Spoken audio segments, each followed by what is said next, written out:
In this episode, I'm going to talk about 3 things that are very important to keep in mind if you are A, new to pole dance and starting it for the first time. A, welcome, hi, pole's great, we're happy to have you. Or B, if you're returning to pole dance after a long span, right? Basically, if you are in a place where you're not pole dancing regularly and you hope to get to a place where you are pole dancing regularly, what are some things to keep in mind? As always, I got the citations in the show notes, so good jumping off place if you want to get a little bit deeper into some of the relevant literature. The first thing, this is a really common misconception I see, and I think part of it comes down to a lot of the language that we have around exercise. So if you've been told like, oh, no pain, no gain, pain is weakness leaving the body, blah, blah, blah, blah. I think that can sometimes lead people to push themselves past the point of productive discomfort, particularly when you're coming back. That's something you really, really want to avoid. So if you're just coming back to pole or you're just starting pole, start so gently. Really ease into it. If you've just got a home pole, maybe give yourself 10-15 minutes, do a warm-up. I've got a warm-up on my YouTube channel. You can just follow along. It's 5 minutes. It'll hit everything. Gently warm up. Maybe spend, 10-15 minutes on the pole, cool down, really ease into it so gently. If you're working with an instructor, let them know that you're a beginner. Really take your time. And I'm sure you've seen if you've ever done an exercise video or you've taken a class, you've probably signed a waiver, or you've seen the little warning information thing where they're like, exercise can be dangerous. Act reasonably, right? Don't sue us. We did tell you.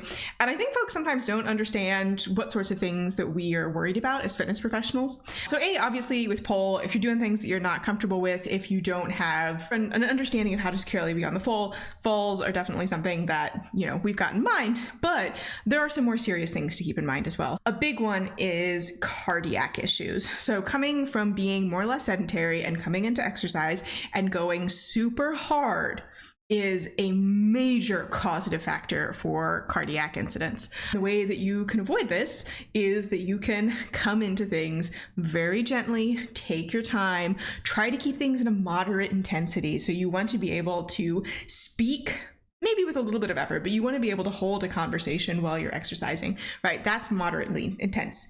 If you are gasping for breath, if you can't talk, if you have to stand there and pant and that's all you can do, that's high intensity, especially when you're first coming back. Step back off of that. And personally, I tend to keep my clients, my students, and myself more in that sort of moderate intensity zone rather than super high intensity. A, it's not something that we are training for, right? We don't have anything that we're preparing our bodies for where we're going to need that high intensity for a while. And B, when we look at sort of the positive effects of exercise dosage on heart health, on cardiac health, there's sort of a U-shape dosage. So no exercise at all, never ever giving your heart anything to do.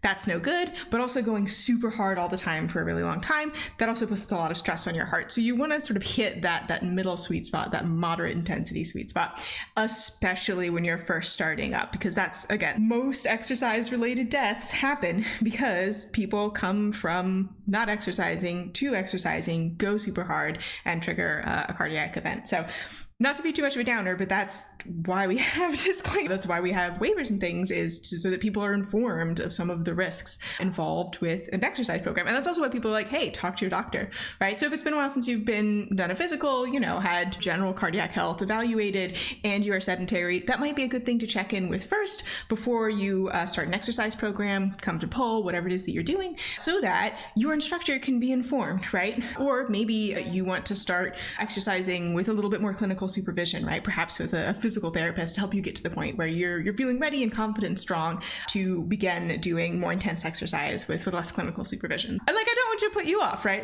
Again, you want to do some, that is ideal. In general, bodies enjoy moving for the most part, so I'm not telling you not to, but listen, pole dancers tend to be kind of intense people, and people who are drawn to pole dance tend to be kind of intense people. And if you're I want to do the best, and this is my anime training montage, that's fantastic. keep that for about 3 months into your training, right? We're not going to start with the training montage. We're going to start with like the gentle intro sequence and really get you acclimatized to this type of movement first before we really start pushing you. Another potential thing that can happen if you come out the gate and you're like, I'm going so hard, so much, so fast. It's my first time ever on the pole and I'm on it for like 5 hours and I'm working super hard. In very extreme cases, your muscles can actually break down rapidly, right? Like over the course of a day.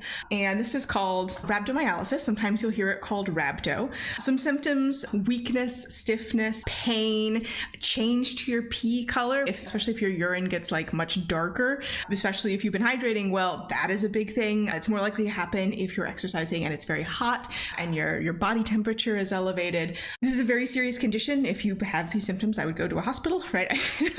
And the way that you avoid it is just don't go super hard, right? Like, pain is a signal from your body, and particularly like intense muscle pain is something that I don't want you to be aiming for. I don't want you to be taking that as a signal of like, yes, this is a good thing, I'm trying to do this.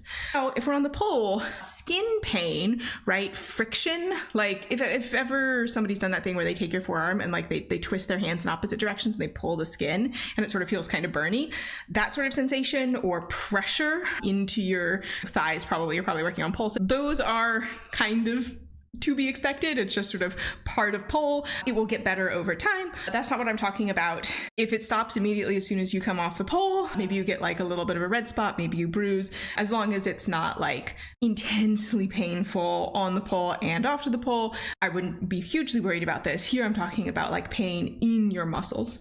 I don't want to scare you, but like I said, pole dancers tend to be intense people, and I want you to give yourself permission to really ease into things, particularly if you're coming back to pole after a break. I really want you to be gentle with yourself, right? It's gonna be frustrating. You're gonna remember being able to do things you probably can't do right now. That's okay. That's normal. Even if you had been polling this whole time, you probably skills would have fallen in and out of your vocabulary. With time, everybody regresses, always. Once you get to a certain point in pole, right? Like, there's no way for you to keep working on all of the things you know, because there's just too much out there. So don't beat yourself up.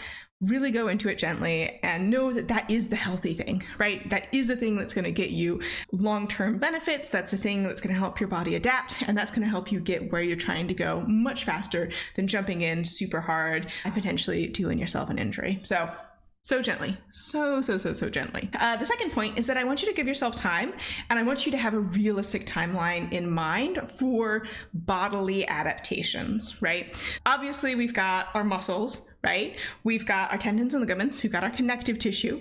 We've got our bones. There is bone adaptation, but it's not something generally I'm targeting as a pole instructor. It's just going to sort of happen as you do strength work, especially if you're doing loaded strength work for cross training outside of class. And then there's neural change, which can include things like learning how to do new things.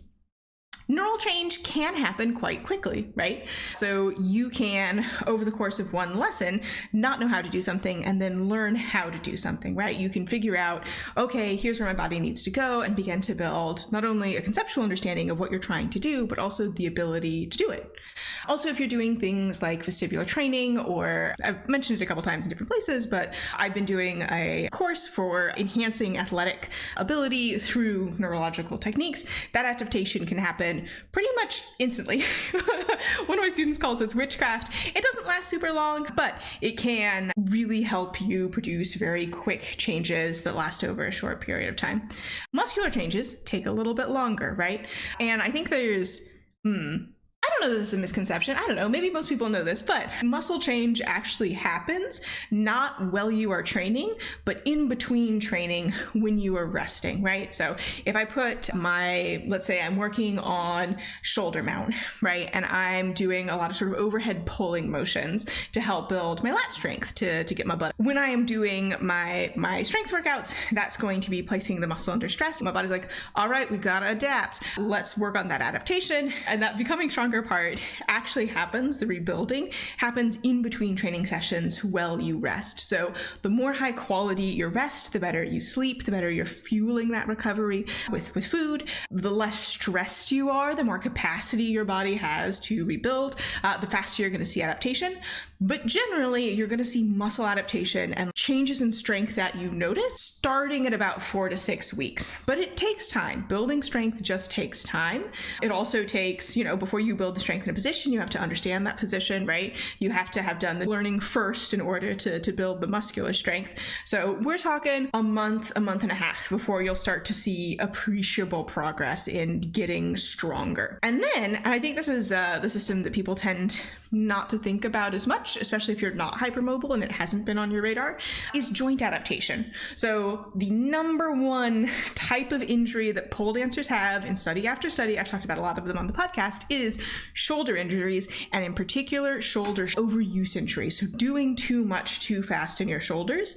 So your muscles are getting stronger pretty quickly, all things considered. Your tendons are getting stronger much more slowly. And if you're sort of familiar with the structure, right? The muscle attaches to the tendon, attaches to the bone. So if your muscle's getting stronger and the tendon isn't, it's getting put under more and more stress.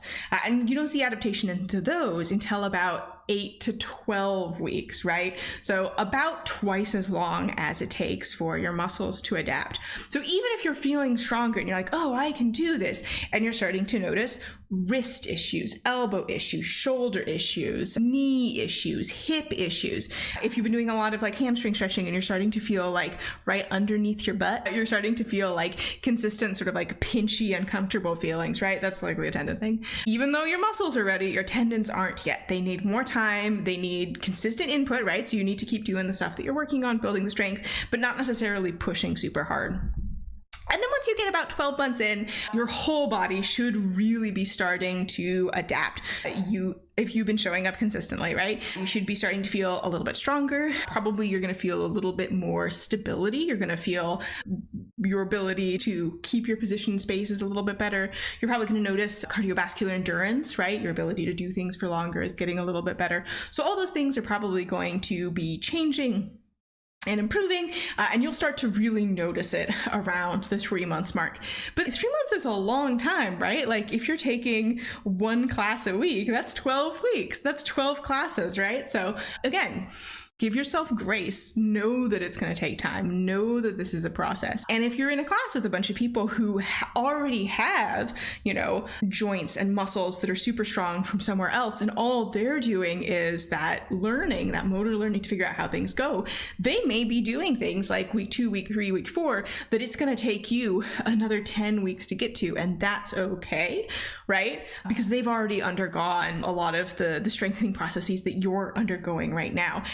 That's normal. That is super normal. That's where I was when I started. Don't beat yourself up. Know that it's going to happen. Love on your body. Be like, okay, this is hard, but I'm building strength. My muscles are adapting. My tendons are adapting. My nervous system is adapting. My heart's adapting. We are getting better at this by virtue of just continuing to show up and try. So be nice to yourself, have a realistic timeline in mind, and know that it's going to be your timeline and that your timeline is going to be different than other people's timeline, and that's okay. All right, third thing. This is a big one. Don't do it alone. Bring a friend, have a buddy. And obviously, because I teach online, I'm always really interested in the effects of a virtual environment and research on that. And guess what? Having a virtual buddy who's exercising with you is very effective in helping you to exercise for longer and put in more effort. And again, keeping in mind, we're trying to keep it in the gentle adaptation, sort of coming into it curve. We're not trying to push ourselves super hard. But having someone else there with you can help you show up more often, can help you, push yourself a little bit further than you might have on your own, and also just help with general overall motivation. So there's a really good study from 2012, Irwin et al. They were looking at people who are bicycling, and they had a buddy who was zooming in and bicycling with them or not. This is indoor biking. And having a buddy really helped, doubled the amount of time that people were able to bicycle and enjoy themselves. So having a buddy, having a friend, if you have other friends who are learning to pull, you can have play dates with them. If you wanted, say, live online classes, I teach 5 a week at this point, so I'd be super happy to have you join us. They're a good time. So those are 3 things that I really want you to go away with. So one is ease into it. Ease into it. Go so slowly, especially that first day back, especially, that first time you get your pole, especially like your first one. Gently. Do not push yourself too hard. Really go into it nice and easy. Do give yourself time and have a realistic timeline in your mind, right? Again, we're talking like 3 months for your body to really begin to see system-wide adaptation. So don't beat yourself up. Don't compare yourself to someone who's been weightlifting for 20 years and comes in and does like cool flips the second day of class. Their body's undergone a lot more adaptation to that type of physical stress than yours has. It's apples and oranges. There's enormous variety in people's movement backgrounds. I don't know what your movement background is. Maybe you used to be a professional gymnast and you're still hitting the gym 3 times a week and you're going to come into your first pole class and pick things up really quickly because you can use a lot of movement patterns that you already have in your body. And also you've got a long history of subjecting your body to stress that it's acclimatized to. And if that's you, presumably you are not starting from 0, right? Like you're starting from 10 and trying to get to 11, as opposed to someone who is, completely sedentary. This is where I was when I started, wasn't exercising. Like I went to my grad school office and I worked all day and I came home and I worked all night and then I did not sleep enough. And then the next day I went to the office and I worked all day. I was burning myself out. Anyway, that's a story for another day. But when I started pole, I had no level of physical fitness whatsoever. And it took me a really long time. It took me about 3 months to start seeing adaptations where I was beginning to be able to consistently learn the beginner tricks we were trying to learn. So if it's taking you a while, that's normal, that's usual. Have that in mind, know going into it. And then finally, bring a friend, right? Like having social support, if that's something that you enjoy, if that's something that you benefit from, can really, really help the process. It can help make it more fun. It can help keep you motivated. It can help keep you showing up. Because again, you got to get through those 3 months to start seeing the tendon adaptation. Some folks will actually say 9 months. I tend to see that people tend to notice changes around 3 months, but they're slow. They take so long, right? So don't worry if your journey is slow. That's normal. Mine was. Give yourself time, give yourself grace, get a buddy, and get out there. Pole is wonderful. You wouldn't be listening to this if you didn't already think that, probably. And I hope you have a really wonderful entry or return to pole. That's all I've got for you this time. I hope you have a great time. You're having a great, I was going to say great fall, but I guess some of y'all are in the southern hemisphere. So great fall/spring. And I will talk to you very, very soon. Bye.